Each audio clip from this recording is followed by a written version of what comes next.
지역 이름이 많이 나오죠. 지도를 한번 준비됐나요? 지도를 한번 보시면 이 블레셋 땅이 지금 가자 지구 땅이 이제 블레셋 땅입니다. 그 아벡과 에베네셀 그 윗지방이 이제 블레셋 지경에 있는 곳이 블레셋 지경에서는 아벡이고 이스라엘 지역에서는 에베네셀인 거죠. 저 지역에서 전투를 했는데 처음에 4,000명 죽고 나중에 언약궤를 가져왔는데도 3만 명이 죽고 해서 완전히 전쟁에서 패배하고 언약궤를 뺏겨서 그 언약궤를 이제 블레셋 사람들이 가지고 왔어요. 그래서 아스돗까지 가져왔다는 거죠. 저기 아래쪽에 아스돗이 있죠. 아스돗 그 옆에가 가드 그 위에가 에그론 이렇게 돼 있어요. 이 지역으로 이제 언약궤가 이제 옮겨 다닌 겁니다. 언약궤를 빼앗겼다고 해서 하나님께서 전쟁에서 지신 것이 아니다. 우리 지난주에 그 말씀을 나눴어요. 오히려 이스라엘이 블레셋과 전쟁에서 진 것은 하나님께서 그 전쟁을 통해서 이스라엘을 심판하려고 하신 것이다 한 거예요. 그렇다면 하나님께서 이스라엘을 심판하셨어요. 자신의 하나님의 아들이고 장자인데도 하나님께서 아들을 사랑하시기 때문에 징계하셨다고 했습니다. 그렇다면 그 이스라엘을 괴롭히는 블레셋은 어떻게 하나? 그 블레셋을 오히려 어떻게 보면 당신의 자녀들이 잘못해서 징계한 게 있어요. 그러면 자녀들을 괴롭히는 세상이나 또 적들은 어떻게 하시는가? 그들은 봐주는가? 그렇지 않죠. 그렇지 않고 그들도 하나님이 또 징계를 하세요. 훨씬 더 심하게 징계합니다. 그러니까 겉으로 보기에는 이스라엘이 언약궤를 빼앗겼고 또 블레셋은 언약궤를 빼앗았고 그래서 블레셋이 이긴 전쟁처럼 보입니다. 그런데 오히려 이 본문은 볼 때는 이스라엘이 지고 또 블레셋이 이긴 것처럼 보이잖아요. 그런데 실상 영적으로는 하나님께서 이스라엘을 징계하신 거고 그리고 언약궤가 블레셋 땅 저 불경스러운 땅으로 들어갔지만 뭐예요? 마치 모양은 하나님께서 적군을 치러 혼자 들어가신 것 같아요. 이들을 치러 공격하러 들어가신 모양이에요. 블레셋은 그들의 언약궤를 뺏은 것으로 이해하지만 하나님은 치러 들어갔다는 거예요. 그러니까 눈에 보이는 것과 영적인 의미가 많이 다르잖아요. 어디로 갔나? 처음에 이제 다곤 신전에 이제 언약궤를 뒀습니다. 아스돗이라는 도시에 다곤 신전이 있었는데 이 다곤 신전을 무너뜨린 이전에 사사가 있었어요. 누구였을까요? 다곤 신전을 무너뜨렸던 손으로 기둥을 밀어서 무너뜨렸던 삼손입니다. 삼손도 다곤 신전을 무너뜨린 건데 삼손은 가사에 있던 다곤 신전을 무너뜨린 거고 여기 이제 아스돗에 있는 다곤 신전에 이제 가게 된 거예요. 다곤 신이 있고 그 옆에 언약궤를 놨어요. 이게 뭐냐면 다곤이 이겼다는 거예요. 블레셋이 예전 그 이후로 가면 그 바벨론이 남유다를 이제 아주 무너뜨려 가지고 이 성전에 있던 기물들을 전부 다 옮겨서 자기가 섬기는 바벨론 신전에다 뒀다는 기록들이 있죠. 그건 자기들이 그 민족도 다스렸지만 그들의 신까지 다 이겼다는 뜻이거든요. 그러니까 마찬가지로 블레셋이 다곤 신전에 언약궤를 뒀다는 거는 자기 다곤 신이 하나님을 이겼다는 표시로 둔 거예요. 아주 모욕적인 거잖아요. 자, 다곤 신이 어떻게 생겼는지 봐보세요. 저렇게 생겼어요. 자, 아래 물고기입니다. 인어 아니면 인어. 물고기 위에 사람이 저렇게 생겼어요. 여러분 이게 굉장히 웃긴데 우리가 익숙해요, 여러분. 이 신이 누굴까요? 물고기 신. 스타벅스? 스타벅스 귀신이 이 신이에요. 스타벅스 얼굴에 나오는 그 처녀 귀신이 이 신이라고요. 네. 스타벅스 사 먹으면 저기다 기부하는 거예요. 스타벅스 제발 끊으세요. 커피를 아예 끊으시고. 자, 저 신이 여러분 우리가 요즘에 익숙한 신이에요. 그 누구냐면 우리 영화에도 나오는데. 아, 네, 포세이돈이에요. 그 바다의 신. 포세이돈하고 이게 동일시하기도 합니다. 그리스 신화로 해서는. 자, 그렇게 있었던 거고요. 그래서 이렇게 이제 세팅을 해놨는데 그 다음날 일어나 보니까 어떻게 된 거예요? 3절 말씀에 보니까 본문의 3절을 떼줘보세요. 3절 시작. 아스돗 사람들이 이튿날 일찍 일어나 본즉 다곤이 여호와의 궤 앞에서 엎드러져 그 얼굴이 땅에 닿았는지라. 그들이 다곤을 일으켜 다시 그 자리에 세웠더니 그러니까 지금 다곤이 여호와의 궤 앞에 절하고 있는 거예요. 지금 서열 정리가 됐잖아요. 여기서 지금 그죠?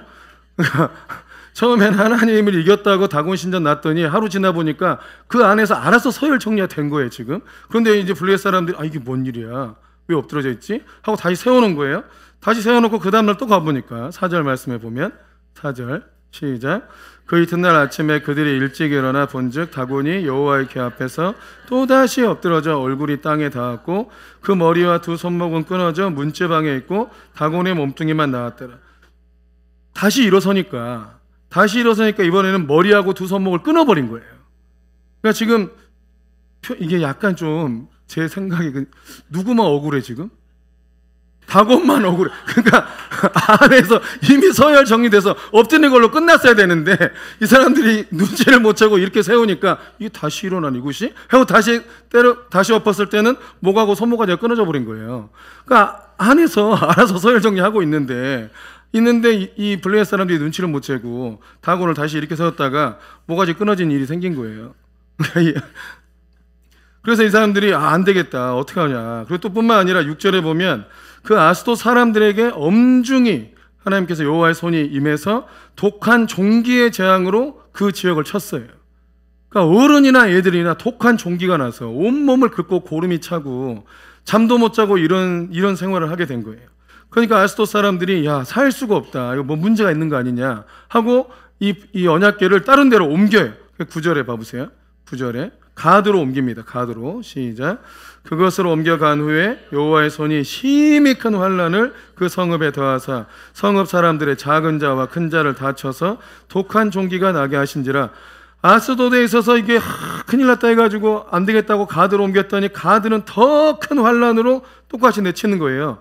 안 되겠다고 또 이제 에그론으로 또 옮겨요. 에그론으로 10절에 시작. 이에 그들이 하나님의 궤를 에그론으로 보내니라. 하나님의 궤가 에그론에 이른지 에그론 사람이 부르짖어 이르되 그들이 이스라엘 신의 궤를 우리에게로 가져다가 우리와 우리 백성을 죽이려 한다 하고 또 괜히 옆으로 옮겨가지고 거기 있었으면 거기만 끝났을 텐데 이게 이렇게 우한처럼 폐쇄를 했어야 돼. 이걸 그냥 아스돗에서 폐쇄를 했어야 되는데 괜히 여기서 못 견디다 하니까 가드로 옮기다 가드도 전부 다 독한 종기가 걸리고 또 거기서 폐쇄를 했어야 되는데 또 무섭다고 옮겼더니 거기도 다 그냥 독한 종기가 걸려서 주요 도시들을 주님이 다 치고 다니는 꼴이 된 거예요. 근데 이게 얼마 동안 이 일이 있었는지 아세요? 독한 종기가 뭐 몇 주 정도 있었으면 괜찮은데 자그마치 7개월 동안 그래요. 사무엘상 6장 1절에 보면 여호와의 궤가 블레셋 사람들의 지방에 있은지 7달이라. 그러니까 7개월 동안 종기가 낫지도 않고 무슨 약을 써도 낫지도 않고 온 사람들이 그 종기로 고통하고 죽고 그걸로 죽어가고 애도 죽고 뭐 남편도 죽고 아내도 죽고 막 죽어가고 있네요. 너무 괴로워가지고 7개월을. 근데 나을 기미가 안 보여요. 징할 일이죠. 이게 전염병 같아요. 주님께서 전염병으로 블레셋을 쳐버린 거예요. 도저히 원인도 모르고 나을 기미도 안 보이고 계속 옮겨 다닐 때마다 그 도시가 망하고 그 도시가 다 종기 걸리고 이런 상황이 된 거예요. 살 수가 없어. 그래서 다음 장에 가보면 이제 드디어 도대체 이 회개망측한 이 재앙이 어디서 왔느냐.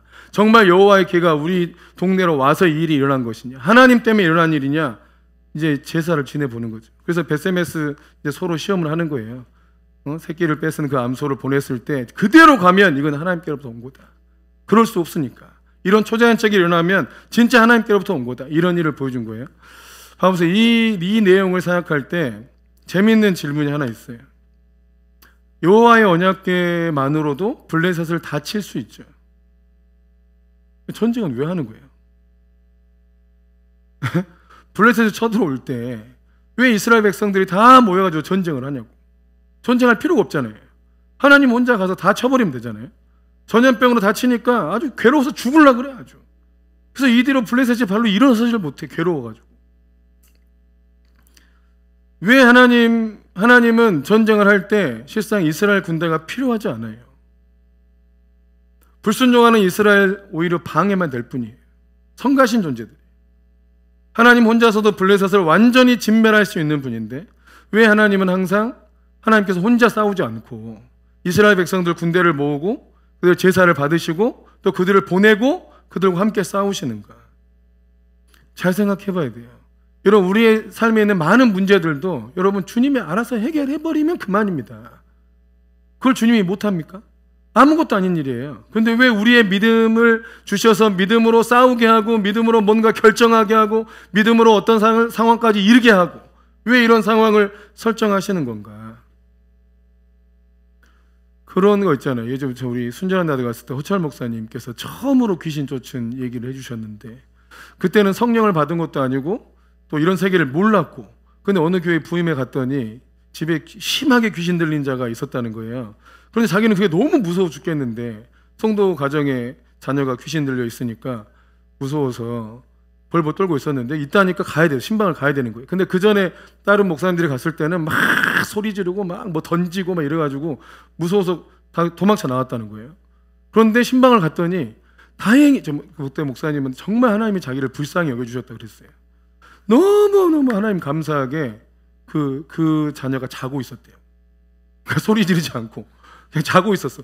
얼마나 감사해. 자기가 너무 불안하고 무서워가지고 귀신을 쫓아낼 힘도 없고 이 믿음도 없는데 다행히 자고 있어서 다행히 맞닥뜨리지 않았다는 거예요. 그래서 뭐 성도님들은 야 그래도 목사님을 알아보나 보다고 얘가 알아서 잔다고 심하게 귀신 들렸는데 그래서 저 하나님 앞에 너무 감사합니다. 아이씨야 감사합니다. 저 안 만나서 너무 감사하다고 그러고 왔는데 귀신이 나가버렸어요. 축사를 한 것도 아니고 만난 것도 아니고 그냥 주님이 자기를 불쌍히 여겨서 그냥 안 만나주게 해준 건데 그 목사님이 갔다 온 뒤로 그냥 나가버린 거예요. 귀신이 잠자는 게 아니고 그냥 나가버렸어요. 정상으로 돼버렸어요. 꼭 우리가 영적으로 강력해져가지고 귀신을 내어쫓고 싸우고 이래도 귀신이 많이 나가지만 그러지 않아도 주님은 다 할 수 있는 분이라고요. 그런데 왜 하나님은 이런 전쟁에 백성들을 동원하시느냐?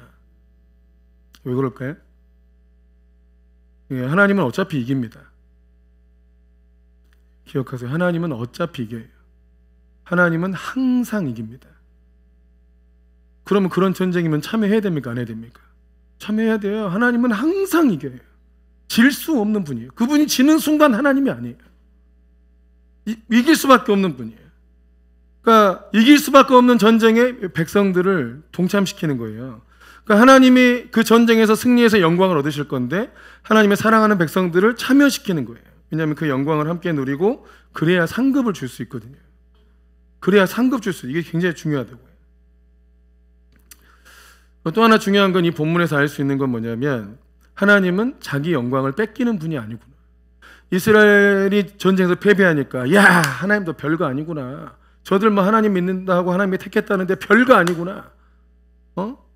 물론 그들이 죄가 있었지만 또 꼭 이런 경우는 아니라 하더라도 본문처럼 하나님 앞에 패역해가지고 뭐 징계받는 경우가 아니라 하더라도 우리가 하나님의 약속을 믿고 다른 선택이 많았지만 하나님의 약속을 믿고 선택해서 왔어요.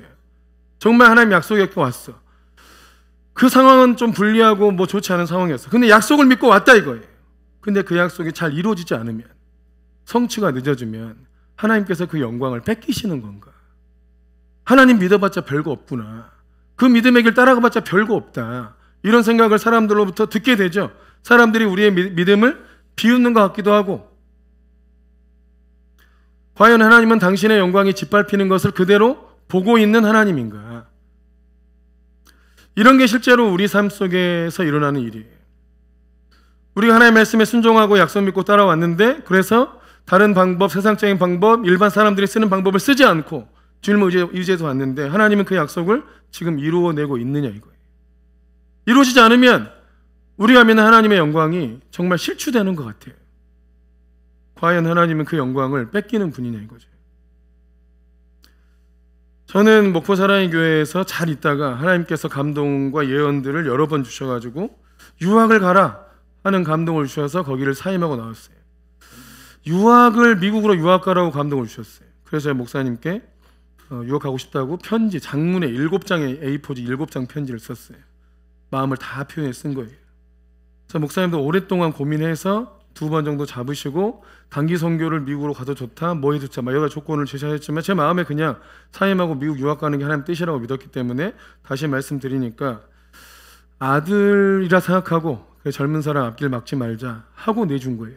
그 외에 다른 이유는 사임할 수가 없는 상황이었어요. 당연히 제 마음엔 유학이 풀어져야만 돼. 목사님이 그렇게 안 보내려고 했는데도 너 유학 간다니까 보내준 거야 하고 보내줬는데 그럼 당연히 유학을 가야 될 거 아니에요. 근데 유학이 풀어졌어요? 저 미국 없잖아 지금. 우리 집사님 덕분에 미국을 2번 가고 또 하와이도 가고 해서 3번은 가봤네. 내 생애에 미국을 3번이나 가다니 상상도 못할 일을 하긴 했어요. 근데 유학 간 거 아니잖아요. 안 풀어졌잖아요. 그리고 오히려 교회 개척이 풀어졌잖아요.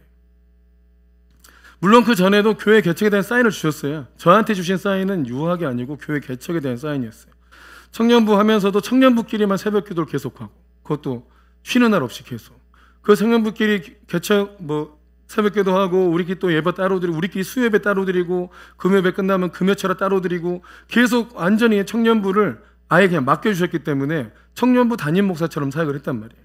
그래서 그 사역을 하면서 개척이 되겠구나 이런 걸 이제 깨닫게 됐어요. 또 하나님께서 잘 있는데 왜 빼려고 하십니까 했을 때 하나님께서 하신 말씀은 내가 너를 이제 머리로 쓸 것이다. 그래서 하나님 나라 운동을 일으킬 것이다. 이런 말씀을 주셨어요. 그리고 또 하나는 하나님 나라 최전방으로 보내주겠다. 그게 저는 이스라엘을 가는 거였어요. 그건 다 이루어졌어요. 이스라엘도 여러 번 갔고 거기서 일어나는 어떤 신학적인 논쟁이나 종말론 논쟁에 대해서 알게 됐고 그리고 아무튼 다른 일들은 다 이루어졌어요. 그런데 유학만 안 간 거예요. 그래서 유학을 가지 않고 있으니까 목사님께도 죄송하고 목포에 있었던 사람들한테도 야 목사님 무슨 성령 사역하고 한다더니 무슨 유학은 개뿔 욕 안 가네. 그래서 뭔가 하나님께서 말씀하신 바가 이루어지지 않는 것 때문에 하나님께서 영광 받지 못하시는 게 아닐까 이런 생각을 많이 했었죠. 그런데 과연 주님은 그 영광을 잃어버릴까요? 하나님께서 말씀하시고 그 말씀을 성취하지 못하심으로 인해서 그 영광을 뺏기는 분입니까? 그럴 수 없는 분입니다. 그래서 저는 여전히 미국 유학 가게 된다?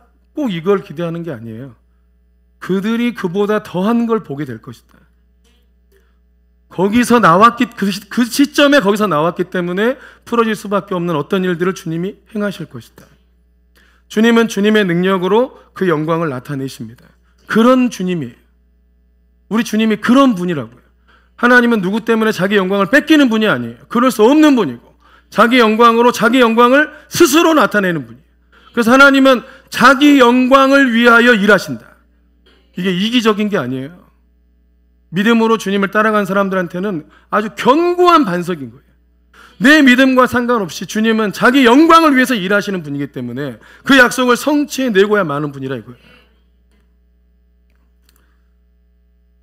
하나님은 자기 영광을 위해서 싸우는 분이고 그것은 곧 하나님께서 하신 약속을 반드시 성취한다는 뜻입니다. 그러니까 사람의 힘으로나 상황이나 환경으로 도저히 불가능한 상황 가운데 오히려 처하게 만들어요. 다 처하게 만든다고. 그래놓고 거기서 일으켜버려요. 진짜 하나님이 하셨다는 영광을 드러내기 위해서. 그 이유는 여러 가지 의도가 숨겨져 있어요. 첫째는 우리를 정결하게 하시기 위한 목적도 있어요. 우리를 아주 정결하게 하기 위해서. 우리가 하나님의 영광을 하나님이 온전히 받으셔야 되는데 우리 개인의 경건과 능력으로 뭔가를 풀어내서 그 영광을 약간 좀 띄어먹으려고 하는 그런 심리가 사람한테 있어요. 근데 그거를 정결하게 하기 위해서 도저히 되지 않을 것 같은 상황으로 몰아넣어요. 또 하나는 우리를 성장시켜서 그 이후에 그 영광이 드러난 이후에 그 이후에 풀어질 하나님의 나라와 유업을 감당하게 하시기 위한 목적도 있어요. 또 하나는 이거 참 중요한 건데 옥석을 가립니다. 처음에 하나님의 약속이 임했을 때는 이 사람 저 사람 많이 달려듭니다. 근데 많은 시험과 또 오랜 시간이 걸리면 중간에 많은 사람이 빠져나갑니다. 우리가 고성에 관심이 있으니까 그런 얘기들을 종종 듣잖아요. 그 왕의 제전 김미진 간사님 그 얘기도 거기서 보면 고성 땅을 하나님이 10년 전에 보여주셨다잖아요. 그 땅을 사라고. 그 땅을 10년을 찾았는데 그 땅이 없었대요. 근데 10년 만에 찾은 거예요. 그러니까 땅이 없으니까 다른 땅을 삽시다 하고 이제 홍성근 목사님께 말씀을 드리니까 홍 목사님이 있을 거야 하고 다시 찾으려 해서 찾았더니 스님이 이미 계약을 했대요. 스님이 계약을 해서 갖고 있으니까 다른 거 해야 되지 않을까 하니까 하나님 뜻이면 하나님 내놓겠지 해가지고 다시 이제 스님하고 이제 쇼부를 본 거예요. 담대하게 쇼부를 봤더만 전 자세히 모르는데 담대하게 쇼부를 어떻게 봤냐. 당신도 영의 세계를 알지 않냐. 부처가 써야 될 땅과 하나님이 써야 될 땅이 있지 않냐. 이건 하나님이 우리에게 10년 전에 보여준 땅이고 하나님의 땅이다. 한번 붙어볼라냐. 이게 이런 거예요. 거의 협박이야. 그래가지고 이건 하나님이 찍어놓은 땅인데 절이 들어오거나 부처가 이쪽에 오면 큰 화를 당할 것이다. 재앙을 면치 못할 것이다.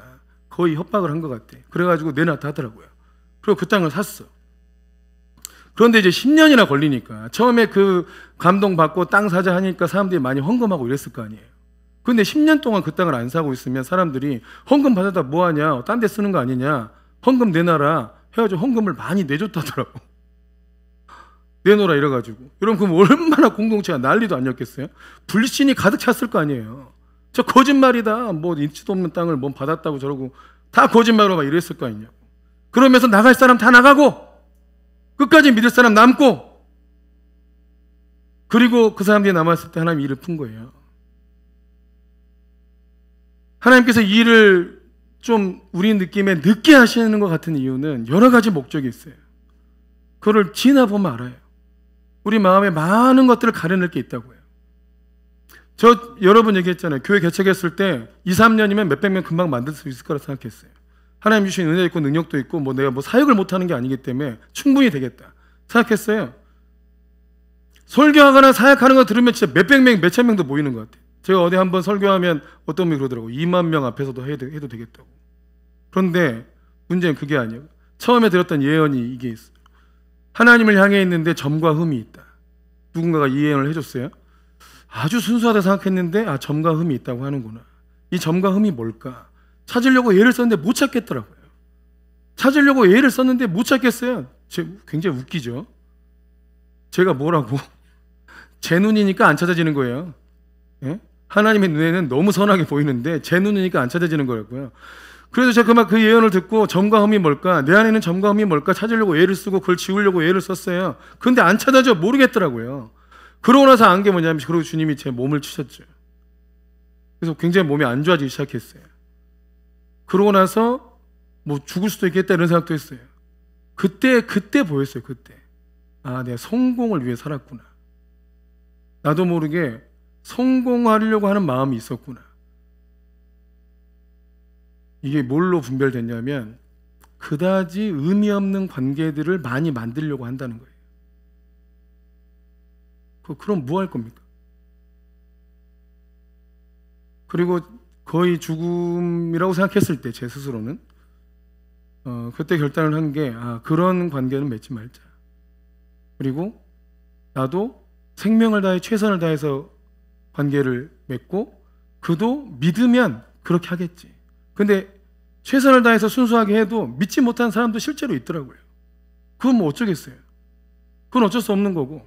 그러나 그걸 알고 믿어주면 그 사람과는 평생 하나님 나라 일을 하자.